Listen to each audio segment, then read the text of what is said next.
तो स्वागत है। आज हम देखेंगे इकोनॉमिक्स के बारे में। सो हम कोई टाइम वेस्ट ना करते हुए शुरू करते हैं इंट्रोडक्शन टू इकोनॉमिक्स के। तो सबसे पहले हम डिफाइनिंग इकोनॉमिक्स देख लेते हैं। हाँ, इकोनॉमिक्स पढ़ते हैं, इकोनॉमिक्स कैसे डिफाइन किया जाता है, इन सब चीज़ के बारे में हम देखेंगे।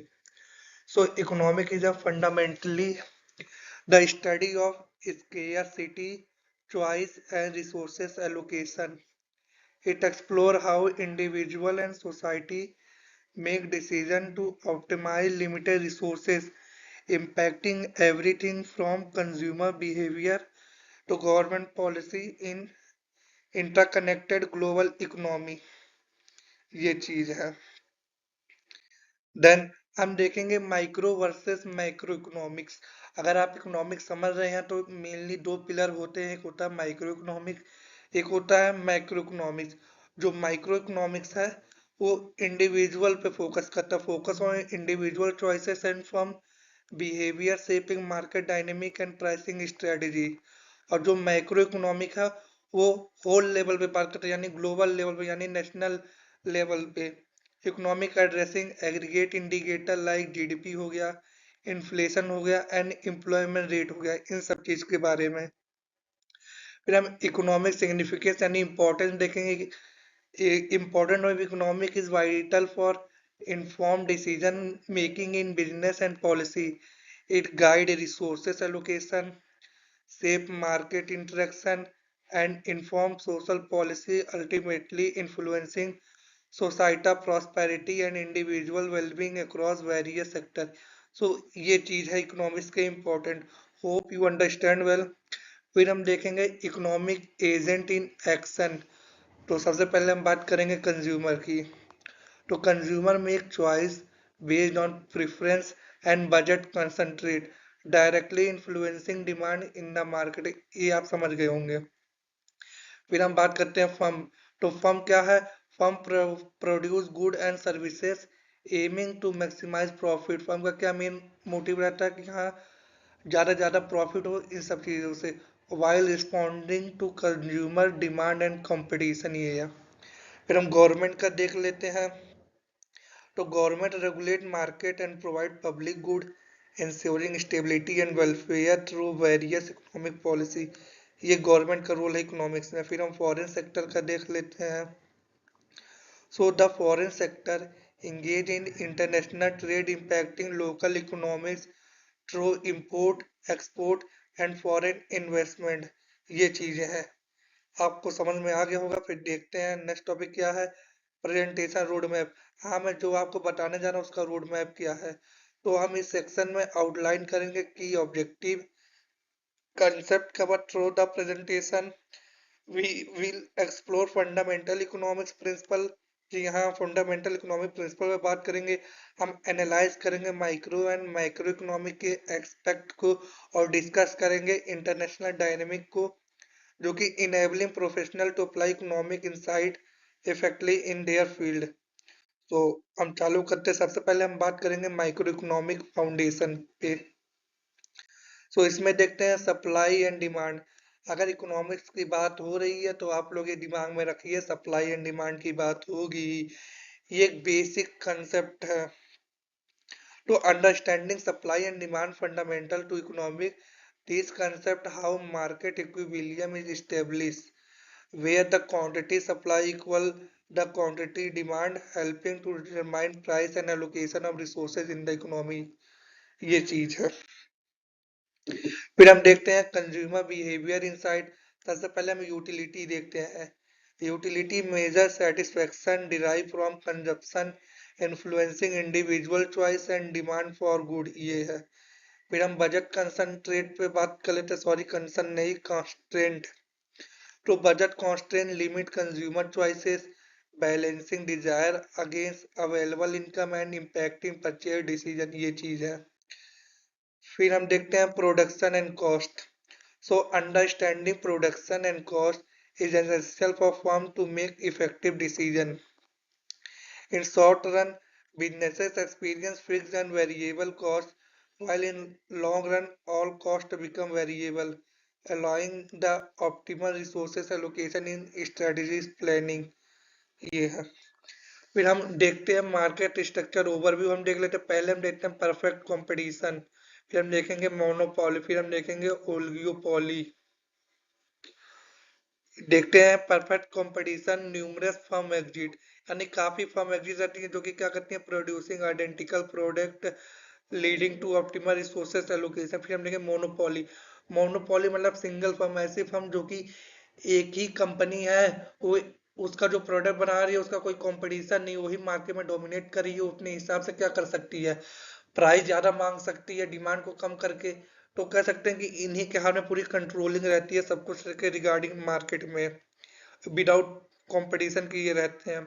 फिर ऑल्गियो पॉली है कि ये future of few large firm that dominate market leading to independent pricing and output decision. जैसे हम बात कर सकते हैं ऑल्गियो पॉली में बेस्ट है स्विगी जोमेटो में देखते ज्यादातर, या अगर वो कुछ चेंज करें तो बाकी लोग को दिक्कत आ जाती है। फिर हम प्राइस इलास्टिसिटी की बात करेंगे। तो price elasticity major how demand shift is response to price change. Understanding elasticity is crucial for business to set optimal pricing strategy, forecast revenue, and adjust to market dynamic, ensuring they remain competitive in fluctuating economic condition। ये चीज है। फिर हम देखेंगे micro economic principal overview. तो हम सबको देख रहे हैं, पहले मैक्रो देखे, पहले माइक्रो देखे, तब हम माइक्रो इकोनॉमिक देख रहे हैं प्रिंसिपल। तो सबसे पहले हम बात करेंगे इकोनॉमिक परफॉर्मेंस की। तो यहाँ जैसे ग्रोथ है, परफॉर्मेंस अच्छी होगी, ग्रोथ भी अच्छी होगी, तो ये अलग है coincident.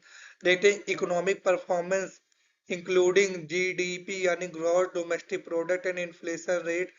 Understanding this indicator is essential for assessing a nation economic health and formulating effective policy to enhance sustainable growth and stability। ये चीज है। फिर हम देखेंगे एग्रीगेट डिमांड एंड सप्लाई की। तो सबसे पहले हम बात करते हैं एग्रीगेट डिमांड की। ये क्या करता है, represent total demand for good and services with in an economy at a given price level. ये चीज है। फिर हम एग्रीगेट सप्लाई देखते हैं, ये क्या है, reflect total supply of a good and services produce by an economy at specific price level. ये चीज है। सो डिमांड और सप्लाई का कुछ समझ में आ गया होगा। तो हम मूव करते हैं फर्दर नेक्स्ट टॉपिक पे। इसमें हम बिजनेस साइकिल एक्सप्लेन करेंगे। तो business cycle represent the fluctuation in economic activity over the time characterized by period of expansion and contraction। Understanding these phases, their causes and key indicator is essential for analyzing economic health and making informed decision in both businesses and policy context। सो आप लोग पढ़ लीजिएगा, समझ लीजिएगा, कोई भी दिक्कत हो कमेंट में बताइएगा। अगर ना समझ में आए तो मैं नई वीडियो बनाऊंगा आपके लिए, ताकि आप लोग समझ पाए, आपको बेनिफिट होता है। फिर हम देखेंगे फिजिकल पॉलिसी ओवरव्यू की। तो इसमें क्या है, शेपिंग इकोनॉमिक आउटकम। सो मैं इसको हिंदी में समझा देता हूँ। फिजिकल पॉलिसी गवर्नमेंट हमारी लाती है, वो क्या करती है, या तो टैक्सेस कम कर देगी ताकि मार्केट में डिमांड बढ़ जाए, यानी सप्लाई बढ़ जाए, जो भी बढ़ाना है। या तो गवर्नमेंट क्या करती है, वो एक्सपेंडिचर करती है, यानी नए नए एक्सप्रेसवे बनाने लग जाएंगी, रोडें बनाने लग जाएंगी, डैम ब्रिजेस हर चीज बनाने लग जाती हैं, ताकि क्या हो, लोग एम्प्लॉयमेंट हो, इकोनॉमिक ग्रोथ हो, इकोनॉमिक डेवलपमेंट हो, ये सब चीज हो, पब्लिक वेलफेयर भी सब कुछ साथ में हो। तो गवर्नमेंट ये करती है। फिर हम मॉनेटरी पॉलिसी ओवरव्यू देख लेते हैं। जो कंट्री या किसी कंट्री में वहां का जो मेन बैंक होता है, जो सेंट्रल बैंक जिसको कहते हैं, वो मॉनेटरी पॉलिसी को सबसे पहले रेगुलेट करती है। आपके जीक्यू के क्वेश्चन में या बैंकिंग के क्वेश्चन में आ सकता है, आता है जनरली अगर देखा जाए। तो मॉनेटरी पॉलिसी का क्या रोल आता है, इनका सबसे ज्यादा मेन मोटिव है इन्फ्लेशन को कंट्रोल करना। ये बात हमेशा याद रखिएगा, इन्फ्लेशन को मेनली कंट्रोल होता है, प्राइमरी और मेन फंक्शन यही है। और इकोनॉमिक में स्टेबिलिटी हो और मनी सप्लाई एक कंट्रोल लेवल में रहे, इसके बिहाफ पे ये मॉनेटरी पॉलिसी का यूज होता है। तो यहाँ पे इंग्लिश में है, आप लोग पढ़ लीजिएगा, समझ लीजिएगा। नहीं समझ में आ रहा तो कमेंट में बताइए, मैं पर्टिकुलरली मॉनेटरी पॉलिसी के ऊपर ही वीडियो बनाऊंगा। होप आपको और अच्छे से समझ आएगा तब। फिर हम देखते हैं इंटरनेशनल इकोनॉमिक ओवरव्यू की। सो हम इसको भी देख लेते हैं। सबसे पहले हम कंपैरेटिव एडवांटेज देखेंगे। तो comparative advantage highlighting the benefit of trade by allowing country to specialise in production of good where they hold efficiency. This lead to increase overall productivity, fostering economic growth and enhancing global welfare through better resources allocation and consumption option. So competitive advantage ऐसे advantage होते हैं जब आपके पास कुछ ऐसा unique या कोई ऐसा प्रोडक्ट है कि यहाँ आप जानते हैं इसके दम पे हम डोमिनेट कर सकते हैं, हमारे पास एक एडवांटेज है कि कंपटीशन के पास वैसा नहीं है। जैसे स्टार्टिंग में जियो काफी सस्ता दे रहा था तो उसके पास एक कॉम्पिटिटिव एडवांटेज था कि वो ज्यादा मार्केट कैप्चर कर लेगा, ज्यादा लोगों से जुड़ पाएगा, कनेक्टिविटी हो पाएगी, हर चीज। एक तरीके में बेसिक एग्जांपल दे रहा हूँ आपको समझने के लिए ये चीज है। फिर हम देखेंगे बैलेंस ऑफ पेमेंट ओवरव्यू। तो balance of payment, so mainly यहाँ पे करंट अकाउंट होता है, कैपिटल अकाउंट होता है। पहले हम पढ़ लेते फिर इसको मैं समझा दूंगा।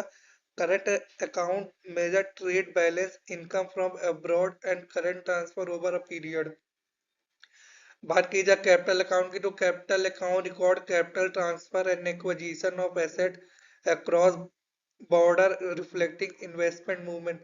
तो बैलेंस ऑफ पेमेंट ये ऐसा मैटर है कि जितने भी इकोनॉमिक ट्रांजैक्शन कह सकते हैं, जो भी ट्रांजैक्शन हो रही है आउटसाइड द कंट्री और विद इन कंट्री में, कोई भी सामान बेचने और खरीदने में, तो उनका जो पेमेंट होना चाहिए वो बराबर होना चाहिए। अगर ये नहीं होगा तो डेफिसिट होगा, जिसकी वजह से हमें लॉस होगा, नुकसान होगा। कहने का मतलब ये कि हम जितना एक्सपोर्ट करें, जितना इंपोर्ट करें, जो भी ट्रांजैक्शन हो रही है वो बराबर में हो, तभी हमारी करेंसी की वैल्यू सही रहेगी, यानी वो फ्लक्चुएट नहीं होगी। अगर $1 50 का 50 रुपए तो 50 रुपए ही रहेगी। अगर हमारा बैलेंस ऑफ पेमेंट डेफिसिट रहता है तो वही $1 हमारा 60 रुपए तक जा सकता है, 70 रुपए जा सकता है, इन्हीं में करेंसी वीक हो सकती है, ये चीज है। तो होप आपको अच्छे से समझ आ गया होगा। तो हम बढ़ते हैं नेक्स्ट टॉपिक पे। फिर हम करेंसी एक्सचेंज देखते हैं। Understanding exchange rate a crucial for navigating the complexity of global market. This rate determine the value of one currency in region to another, influencing international trade, investment decision and economic stability across nation. So currency exchange का मतलब यही है कि आपके अंदर, country के अंदर proper stability होनी चाहिए, आपकी करेंसी ज्यादा फ्लक्चुएट ना हो, ज्यादा मूवमेंट ना हो, ताकि उस कंट्री में पैसा लगा सके और लंबे समय के बाद जो भी रिटर्न मिले हम वहां से वो ले सके, ये चीज है।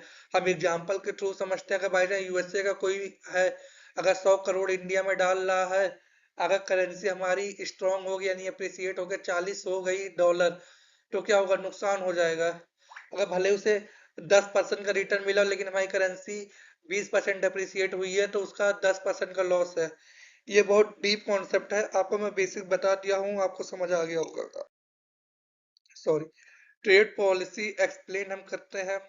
तो this section delves into the complex world of trade policy, focusing on tariff, quotas, and agreement. Understanding these tools is essential for evaluating their impact on global trade dynamic, international relation, and economic growth in various markets. तो trade policy ये है कि हर country का trade policy अलग होता है। India का अलग है, चाइना का अलग है, यूएसए का अलग है, बाकी जितने वर्ल्ड में सबकी ट्रेड पॉलिसी अलग है। किसी में है कि हाँ फ्री ट्रेड है, कोई ड्यूटी आपके ऊपर नहीं लगाएंगे, कहीं पे कि आपके ऊपर टैरिफ लगेंगे। जैसे यूएसए देखिए हर जगह tariff tariff tariff tariff tariff चिल्लाता रहता है, क्या है, मजाक बना कर रखा है। वो एक सिस्टम है कोटास का। अगर एग्जांपल ले इंडिया का, तो उन्होंने बाहर की कंट्री के लिए ईवी पे कोटा लगा रखे हैं कि यहाँ आप बाहर से अगर गाड़ियां ला रहे हैं इंडिया में तो 500 गाड़ियां ज्यादा नहीं ला सकते ईयर में। तो ये सब चीज है। तो हर कंट्री का अलग अलग ट्रेड पॉलिसी रहता है, वो आपको अच्छे से समझ आ गया होगा। तो मूव करते हैं फर्दर नेक्स्ट टॉपिक पे। फिर हम देखते हैं globalization effect. So globalization significantly influenced domestic economy by enhancing trade opportunities and increasing competition. As countries become the more interconnected, business adopt to global market, leading to shift in labor demand, production processes, and consumer perception. Sorry preferences ultimately reshaping economic landscape world wide. फिर हम देखते हैं economic theory overview. तो हम हर चीज देख रहे हैं, हम इकोनॉमिक की थ्योरी ना जाने ये गलत बात है, तो हम इसको भी देख लेते हैं अच्छे से। सो हम देखते हैं इसमें क्या है। सबसे पहले हम इकोनॉमिक थ्योरी की बात करें तो classical and Keynesian economic theory represent two foundation school of thought. Classical economic encompasses free market and self regulation, ये है। while Keynesian economic, सॉरी मैं सही नहीं पढ़ पा रहा हूँ, advocate government intervention to manage demand and stabilize the economic during downtown, providing a framework for contemporary economic policy, ये चीज है। फिर हम देखेंगे मॉनेटरिज्म इन सप्लाई एंड साइड देखेंगे। सबसे पहले हम मॉनेटरिज्म के बात करते हैं तो focus on controlling money supply to manage economic stability and inflation rate effectively. फिर हम सप्लाई साइड देखते हैं तो क्या है, emphasize economic growth through tax cut and deregulation to encourage production and investment. So ये चीज था मोनेटरिज्म एंड सप्लाई साइड के बिहार पे। होप आपको अच्छे से समझ आएगा। फिर हम बात करते हैं इंसाइट इनटू बिहेवियर। तो behavioural economic examine how psychological factor influence economic decision making. By understanding bias, heuristic, and social influence, we gain valuable insight into consumer behavior, leading to better policy and strategy that align with real example behavior rather than traditional economic assumption। ये चीज है। फिर हम पढ़ते हैं new institutional economic, ये नया concept, इसको हम और डीपली समझने की कोशिश करते हैं ये क्या है। तो ये explore the interplay between institution economic performance and development, ये चीज है। This approach emphasize the significance और important of property right, governance हो गया, ट्रांजैक्शन कॉस्ट हो गया, जो कि क्या कहते हैं shaping economic outcome, offering insight into how institution influence individual and collective behavior in market। सो ये कुछ चीजें था, आप लोग पढ़ लीजिएगा। कोई भी डाउट हो कमेंट आपके लिए ओपन है। फिर रेलिवेंस ऑफ थ्योरी देखते हैं। So understanding contemporary economic issue required an awareness of various economic theory, classical and behavioral economic provide valuable network to analyze modern challenges such as inequality, inflation, and globalization, influencing policy decision and strategic business approaches today. So ये सब चीज है। फिर हम देखते हैं economic indicator overview. सो आप economic पढ़ें तो इकोनॉमिक इंडिकेटर को आपको जानना चाहिए, तो उसमें क्या क्या चीजें हम उसको देखते हैं। तो इकोनॉमिक इंडिकेटर में लीडिंग हो गया, लैगिंग हो गया, कॉन्फिडेंट हो गया। Indicator are vital tool in economic analysis. They help forecast future economic activity, track current performance and reflect past trend. Understanding these indicators assist professional in making informed strategies decision in their respective field। सो ये चीजें थी। फिर हम देखते हैं CPI यानी consumer price index. सो इसी को हम देख के इन्फ्लेशन कैलकुलेट करते हैं, जितना सीपीआई का मान के चलिए उतना इन्फ्लेशन है।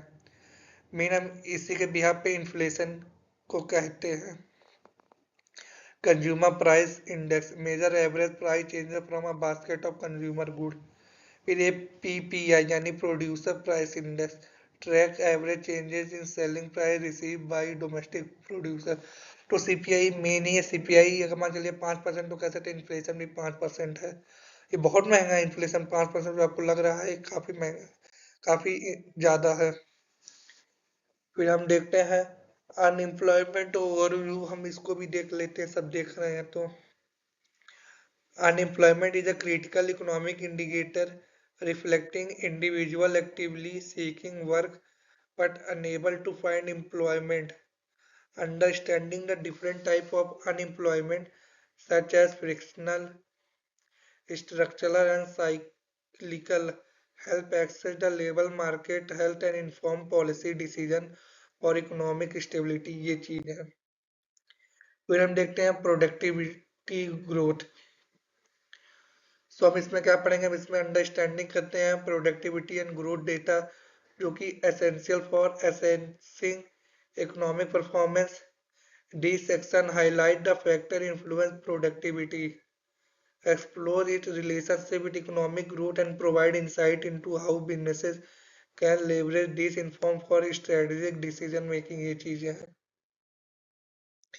फिर हम देखते हैं interpreting report. Understanding economic report is essential for informed decision making.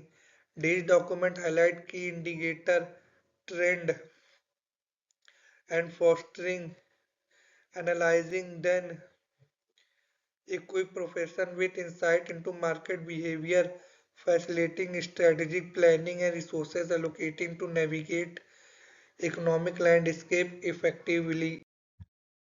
Economic policy या रेगुलेशन, ये हमारा लास्ट था। तो इकोनॉमिक पॉलिसी ढेर सारी बनी है, हर कंट्री का अलग इकोनॉमिक पॉलिसी रहता है, उसके बिहाफ पे वहाँ पे रेगुलेशन बनते हैं, हर चीज़ अलग होती हैं।